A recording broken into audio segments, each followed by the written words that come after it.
Hello and welcome. Session 2 है हमारा ये। और सेशन 1 जो हमने किया था वो था हमारा नंबर सिस्टम के ऊपर में। और ये सेशन 2 हम लोग अब स्टार्ट कर रहे हैं। जो फ्रेंड्स आज हमारे साथ में ज्वाइन हुए हैं वो तो साथ में है ही है। और बाकी फ्रेंड्स के लिए मैं ये रिकॉर्ड कर दे रहा हूँ सो दैट कि वो अपने टाइम पे इसको देख सकें। तो कल हम लोगों ने अपना नंबर सिस्टम में इंट्रोडक्टरी पार्ट पढ़ा था और उसके बाद अब वहां से आगे चलते हैं।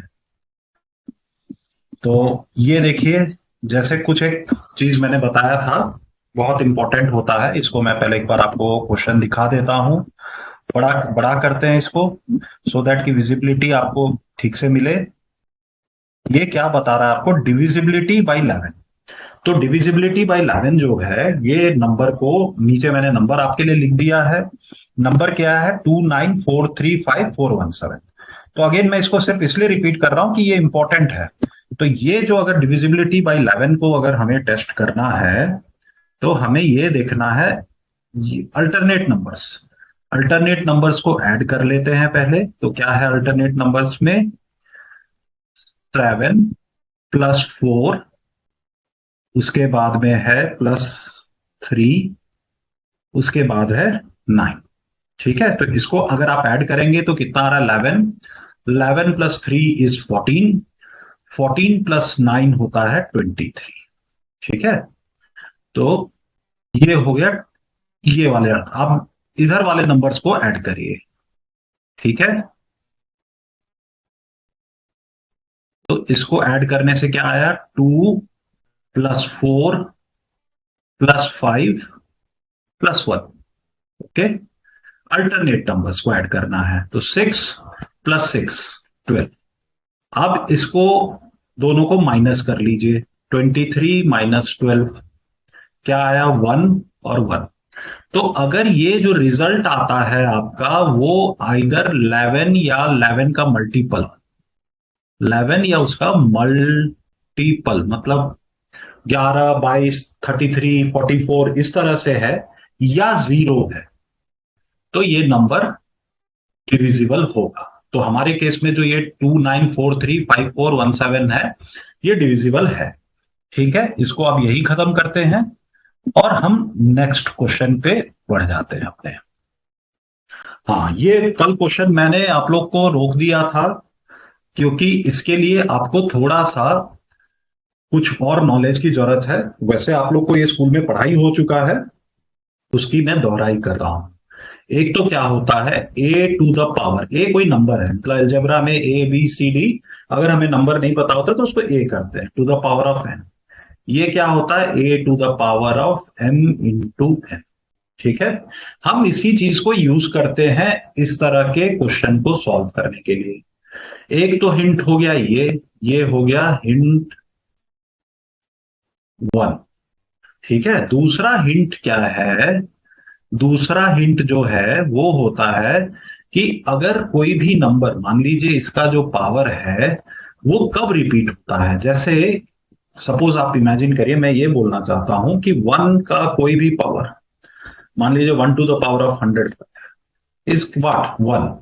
या दूसरा और एक नंबर है इसी तरह से 6⁴ इज यूनिट डिजिट उसका 6 ही होगा। यूनिट डिजिट की बात कर रहा हूं। तो बाकी इधर डिजिट्स बढ़ जाएंगे इसमें 6⁴ में। चलिए मैं ठीक से लिखता हूं यहां पे अगेन। 6⁴ में यूनिट डिजिट 6 ही होगा और 1⁴ में तो 1 ही होगा। आंसर भी 1 आएगा और डिजिट भी फर्स्ट डिजिट 1। हमें इस तरह के क्वेश्चन में आइदर हमें या तो 6 मिले उसके पावर में या 1 मिले। तो 7 का पावर्स और ये वाला चीज हम यूज करेंगे। तो 7 का पहला पावर क्या होता है? 7⁴ इज 1। 7 यूनिट डिजिट की बात कर रहा हूं। 7 × 7 49। मैं 4 को छोड़ दे रहा हूं, ये सिर्फ ध्यान रखना है। 7⁻³ में क्या होता है? 7 से इसको जब भी आप मल्टीप्लाई करते हैं तो आपको आ जाता है यूनिट डिजिट में 3। हालांकि 343 होता है, हम सिर्फ यूनिट डिजिट की बात कर रहे हैं। अब 7⁴ में क्या होता है? देखिए यहां जाके आपको 1 मिलेगा यूनिट डिजिट में, क्योंकि इसको मल्टीप्लाई करते ही 7 × 3 = 21, तो 1 आ गया। मतलब आपको एक चीज पता होना चाहिए, 7 to the power 4 is unit digit is 1। इसको आप इस फॉर्म में लिख सकते हैं कि नहीं लिख सकते हैं? यस, लिख सकते हैं।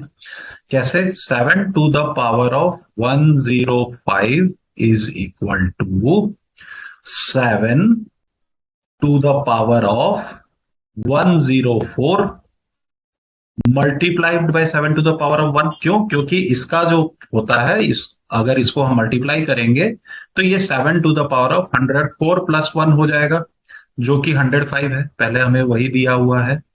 तो इसको आप करते हैं नीचे पे सॉल्व। क्यों मैंने इस तरह का किया है? क्योंकि मुझे ये वाला फॉर्म चाहिए, a to the power of m to the power of n। तो इसमें क्या हुआ, 7 to the power of 4। और क्या होगा, यहां पे हमें करना होगा 104 को डिवाइड करते हैं अगर 4 से, तो भाग देते हैं, तो 4 2 जा 8, माइनस किया तो 2 आया 24, 4 6 जा 24। ठीक है, पूरा हो गया 26। और ये रहा 7, ये जो 7 था, तो ये इसका यूनिट डिजिट क्या होगा? हमने ये देखा इसका यूनिट डिजिट 1 होता है, तो इसका 1 to the power of 26 into 7। ठीक है, ये आपको देखिए कितना बढ़िया कर दिया। तो इसका यूनिट डिजिट 1 ही आएगा, और उसको 7 से जब भी आप मल्टीप्लाई करेंगे, प्रोडक्ट करेंगे, तो 7 आएगा। इसका मतलब 7 to the power of 105 का unit digit will be what? Will B 7। ये हमने सॉल्व कर लिया। तो आपको मैं क्यों बोला कि दो चीज इसमें बताया, एक तो ये वाला फॉर्म में लिखने के लिए बताया, और दूसरा उसके बाद में उस नंबर का कौन सा पावर आइदर या तो 1 दे या 6 दे। जैसे आपको अगर सपोज 22 है, 22 to the power of 105, इसमें 1 नहीं आएगा। इसमें क्या आएगा आपको? इसमें आपको 6 आएगा। क्यों? क्योंकि 2 to the power of 1 होता है 2, 2 to the power of 2 is 4, 2 to the power of 3 is 8। अब देखिए यहां पे जहां आपने 2 to the power of 4 किया, तो आ गया आपका 6 यूनिट डिजिट। 16 होता है वैसे, यूनिट डिजिट 6 होता है। तो यहां से हम लोग 22 to the power of 105 को अगेन ये वाला चीज को यूज करके, जो कि 2 to the power of 4 जो होता है वो होता है 6 देता है, तो फिर इस फॉर्म में लिख के हम लोग इसका आंसर निकाल सकते हैं। अगर ये आपको समझ नहीं आया, आप लोग डाउट पूछिएगा और मैं इसको और क्लियर कर दूंगा। हालांकि हमने इसको देख लिया कि हमें देखने वाली बात क्या है, हमें ऐसा नंबर्स उनके पावर में ढूंढना है, दिए गए नंबर 22 या 7, जहां पे हमें आइदर 1 मिले या 6 मिले। क्यों? क्योंकि इनको किसी से भी मल्टीप्लाई करने से ये 6 1 जा 6, 6 6 जा 36, 6 6 6 अगर 3 बार मल्टीप्लाई करिए तो 6 आता है। ठीक है, ज्यादा समय अब हो गया इसका, आगे बढ़ते हैं। ये वाला सिंपल क्वेश्चन है, इसको आप लिख लीजिए। देखो ये क्या है, ब्रैकेट में 10 to the power of 3 9 divided by 10 to the power of 24। ये पता है कि ऐसे अगर पावर होता है ब्रैकेट में तो ये दोनों मल्टीप्लाई हो जाते हैं। 27 10 to the power of 24, और डिवाइड जहां है तो ये माइनस हो जाएंगे। 27 माइनस 24, तो क्या आया? 10 to the power of 3 which is nothing but 1000। तो ये वाले क्वेश्चन का आंसर देखिए, ये जो है क्वेश्चन हमने यहाँ पे है, इसका क्वेश्चन का आंसर 1000 हो गया। तो इसके लिए आपको क्या क्या याद होना चाहिए? अगर पावर ब्रैकेट में है तो मल्टीप्लाई होगा, और डिवाइड में है तो माइनस, जैसे हमने यहां पे माइनस किया। ठीक है, अब ये जो है question 666 divided by 6 divided by 3, इसमें क्या होता है? कुछ नहीं करना आपको, मल्टीप्लाई 1/6 से, मतलब डिवाइड कर रहे हैं, और 1/3 से। तो पहले अगर आपने 6 से डिवाइड किया तो क्या आया? 1 1 1, और फिर 3 से डिवाइड किया तो क्या आया? 3 3 जा 9, और 21 3 7 जा 21। तो इसका आंसर 37 आना चाहिए। है इसमें? हाँ है। तो ये वाले क्वेश्चन का आंसर हो गया 37। ठीक है, तो ये वैरायटी ऑफ क्वेश्चन भी आपको एसएससी, ये देखिए कहीं बैंक पीओ में आया हुआ था, ये भी जो क्वेश्चन है ये बैंक पीओ का आया है। तो ये एसएससी बैंक पीओ का इस तरह का क्वेश्चन फेवरेट होता है। ठीक है, आगे बढ़ते हैं। हाँ, which of the following cannot be the square of a natural number? इसमें आपको कुछ नहीं करना है, आपको ये देखना है, देखिए ये आपको और एक चीज मैं बताता हूँ, 1 का पावर तो 1 ही होता है, 2 का पावर में क्या आता है, 4 टू टू पावर 2 स्क्वायर का, 3 टू द पावर में 9 आता है, 4 टू द पावर 2 में 16 आता है यूनिट डिजिट में, 5 टू द पावर 2 में 5 ही आएगा, 6 का तो मैंने बताया 6 ही आता है, 7 टू द पावर ऑफ 2 में 9 आता है, 8 टू द पावर ऑफ 2 में 8 8 64 4 आता है, 9 टू द पावर ऑफ 2 में 1 आता है 81, और 10 में 0 आता है। ओके, कौन सा नंबर बच गया, 14965694110। आपको 2 कहीं दिखा, किसी भी नंबर को अगर आप स्क्वायर करेंगे तो आपको 2 मिलेगा ही नहीं। तो ये वाला जो क्वेश्चन है इसका आंसर ये हो जाएगा, क्योंकि इसके यूनिट डिजिट में आप देखिए 2 दे रखा है, 2 किसी के पावर में नहीं है, 1 होना चाहिए, 4 होना चाहिए, 9 होना चाहिए, 6 हो सकता है, 5 हो सकता है, 6 हो सकता है, 9 4 1 हो सकता है, बट 2 नहीं होता है। तो ये वाला क्वेश्चन इस तरह से सॉल्व हुआ, देखिए 6 हो सकता है, 5 हो सकता है, 42437 अगर दिया है तो ये आंसर इसका है। सॉरी, मैं ये क्वेश्चन सॉल्व कर रहा था, तो 42437 इस वाले क्वेश्चन का आंसर हो गया, और इस वाले क्वेश्चन का आंसर हो गया 143,642। क्यों? क्योंकि 2 नहीं होता है, 7 नहीं होता है, किसी भी नंबर को अगर आप स्क्वायर करो तो यूनिट डिजिट में नहीं होता है, इकाई डिजिट में नहीं मिलेगा आपको।